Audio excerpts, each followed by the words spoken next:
Whose blood? Are you fighting? I was more worried about them shoes. The shoes are sound. Yeah. It's a brave choice of trouser for the run. No one knew that. No one knew that. Yeah. So everyone ready to go? Everyone's ready first. Right, Graham.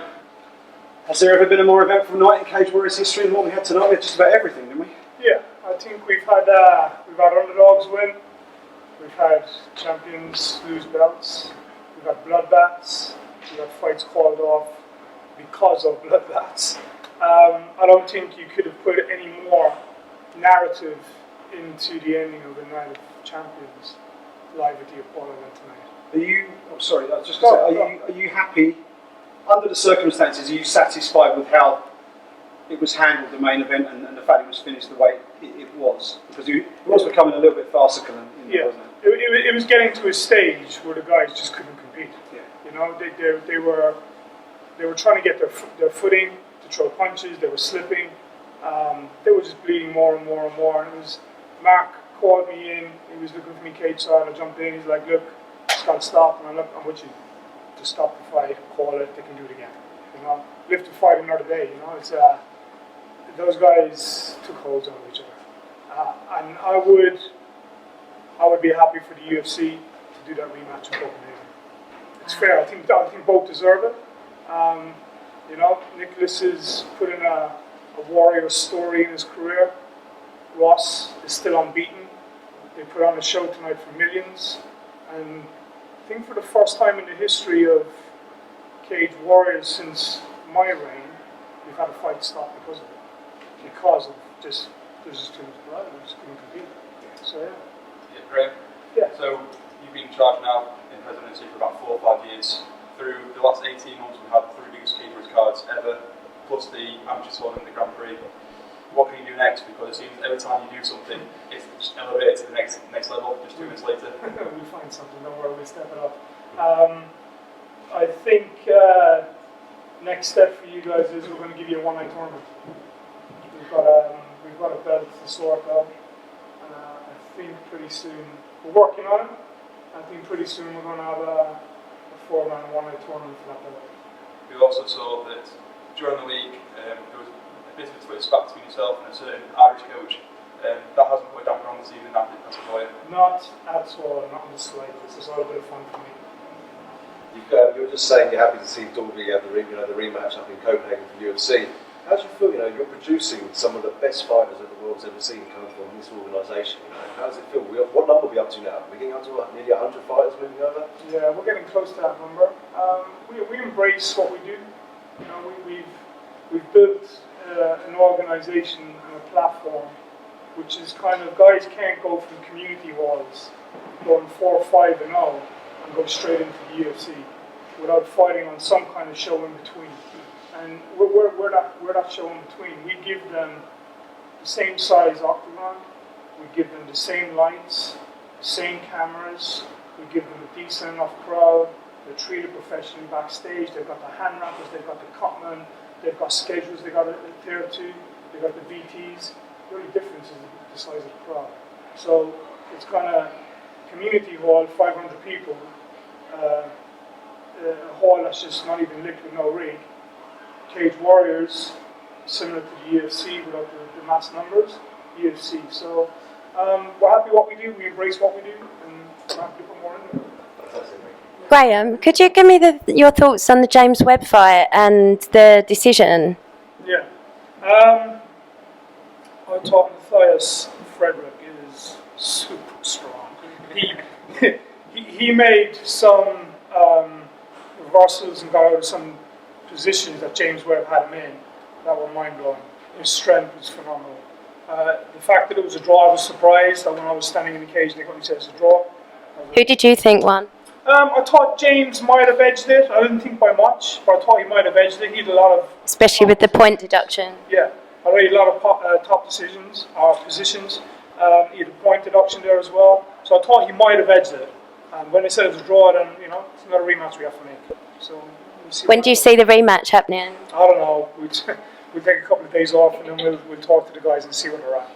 Who do you think's the biggest winner from tonight? That's Capris. Yeah? Yeah. No one gave him a chance. No, everyone thought Martin Hamlet would run through him. the first round of that fight showed Medeskis was in there to take that belt. He didn't want to give it up too easy. The biggest fight of his life. And he took on a talent of the wrestling pedigree, Martin Hamlin.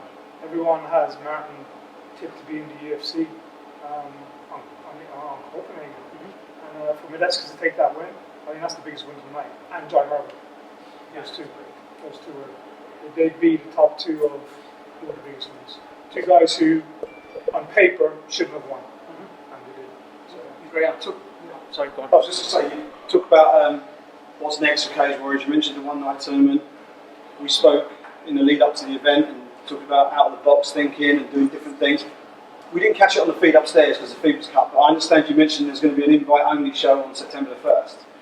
6. September the 6th. I was giving wrong information. Could that be along the lines of what we discussed in the interview where you could be heading over to the Apex in Las Vegas and holding something like that? That's a little bit down the line. But it'll be London.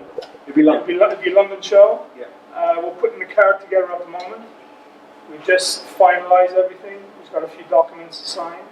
And there'll be 450, maybe 500 strong invite-only event at the start of September. What's the thinking behind that? Because obviously, normally it's a spectator sport, isn't it? And it's about pulling the fans in and generating an atmosphere. It's the whole package. It's what's going on in the cage and the atmosphere outside the cage. With an invited crowd, it's likely to be quite a different vibe. But obviously, there's a theory behind it. So what's the theory? The theory behind it is we don't want to have a roster of fighters and not be able to keep them busy. And venue availability for the last quarter of the year was very, very slim. So there weren't any venues that we could have grabbed hold of that would have made sense for us to go into. So we thought, we've got a roster of X amount of fighters. If we don't get another show in the last quarter, there's going to be a lot of guys sitting idle. And that's not what I want to do. I don't want to sign guys to the organisation, promise that I'm going to build them, and then not be able to give them fights. It's not us. So we've gone out of our way to invest into something that's going to give us a decent size TV show, which gets us at least 16 of the guys in our team fight and keeps the roster active. I don't want a roster of a load of guys sitting there screaming, I've signed you, I'm not getting a fight. It's my job to keep them busy, and if that means doing a compact show where we build it up and make it big for TV, and our broadcasters and our broadcast partners around the world, then that's what we're going to do. You said this week that you know your place, like in the combat sports world, as like a building platform for these fighters to, give them the spotlight, turn them into stars, and then they go on and become bigger stars elsewhere. Do you think with a card like tonight, where there's obviously going to be a lot of media eyes now who weren't in attendance, there's going to be a lot of attention on the performances and the spectacle of the whole thing. Do you think that the image of Cage Warriors might change down the line, or are you still happy to provide that, nurturing, building platform for the fighters? We're happy to. Like I said, there's no in between. You can't take a guy from a community hall fighting in front of 300 of his fans, and then stick him into a 20,000 seat arena, live TV, and expect him to run at it. They're going to freeze. The lights are going to get them. So there's got to be somewhere in the middle. There's got to be a step up and a gradual, organic step up for these guys to develop and become future stars. Otherwise, they go from that community hall, they go to the arena, and before you know it, the career's over. They're not going back at all. So having that time to develop, we feel is our niche to develop these guys and get them to where they need to be. Brilliant. When you talk about the one-day tournament, will that be for the bantamweight belt? Tell us. Many belts do we give out to our way down to that? Must be. Yeah, it'll be for the bantamweight belt. Any names flying around fire in your head, or is it still too soon to say? There's names flying. The only problem is the names that are flying haven't been spoken to yet. So, like I said, we'll take Monday, maybe Tuesday morning off. We'll have a gathering on Tuesday afternoon at Cage Warriors HQ, and then we'll talk about that. But we'll look to speak to those people this week who we believe will go into that. We haven't done a one-night tournament for a while, so I'm kind of 50-50 on one-night tournaments. I like the excitement of them, but 9 times out of 10, the guy that would have won the belt on a normal title shot probably won't win it on a tournament, because if he loses an injury in the first fight, the reserve gets called in, but then somebody comes out as the knight in shining armour, and the guy that probably wouldn't have ever got to that would be a champion. So it brings an added excitement and element to it. How many rounds will they be? We'll probably do what we did before, so there'll be 2 rounds. If it's a draw after the 2, then there'll be a third. But if there's a decision on 2, then that'll be the same.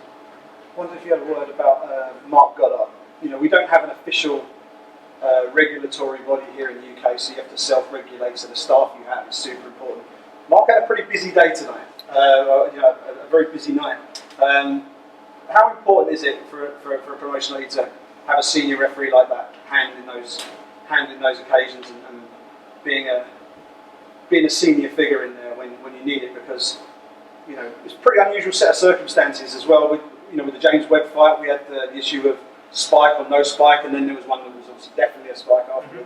Then we had the main event with all the blood and everything. So how valuable is it to have someone like Mark Goddard who you can call upon for these shows? It's something you have to have.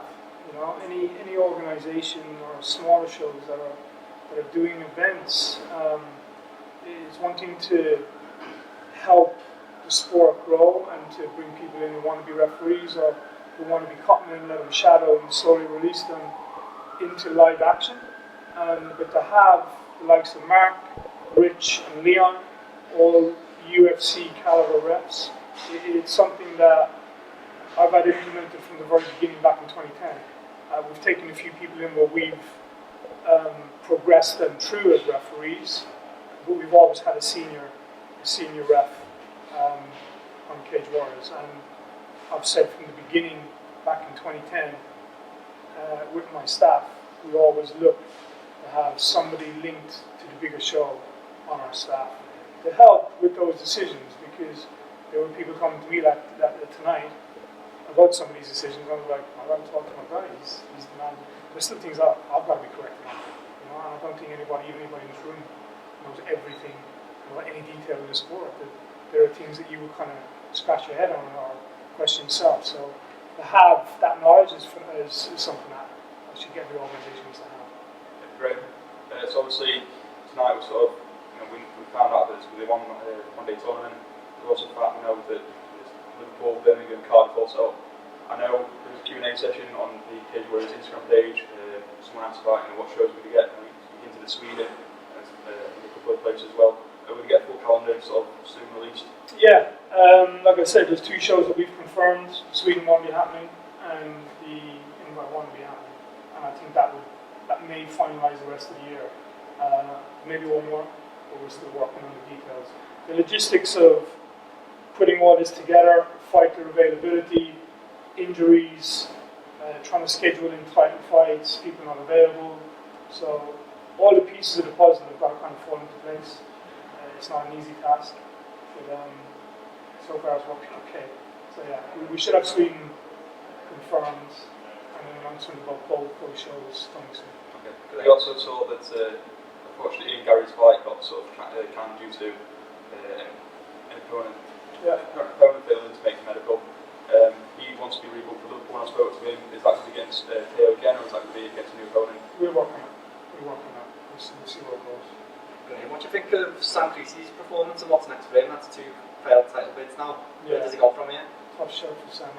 I don't know. We'll have a chat with Sam and see what Sam wants to do. You know, that's his decision at the end of the day. We go back and have a few more fights against a few more Europeans. That 125 division is very slim in the UK, and Sam's kind of beat everybody up that's there. So we'll see what he wants to do. You know, just got to let him digest and get his feelings on everything, and we'll speak to him Wednesday or Thursday. I usually give the guys 3 or 4 days to let the emotions wear off, and I'll pick the phone up. Great. Moving on to the French fighters tonight. 3 wins out of 3 from Morgan Charrier, Alex Lahore, and of course Samir Fayyadin, your new Cage Warriors flyweight champion. Big news coming out of France this week. The sport's going to be legal in January of next year. Is that something that you're looking to set up? And if so, how long do you reckon the timeline is before you actually manage to get something sorted? We'll be there ASAP. We'll be there straight away. What? We're already on it. Yeah. Yeah. That's what I'd like to hear. We're already done. It's already in the framework. We've already spoken with venues. Be on soon too. But we're on it, and we'll be there in the first quarter. How excited are you for it? Very. We like going to new markets. You know, if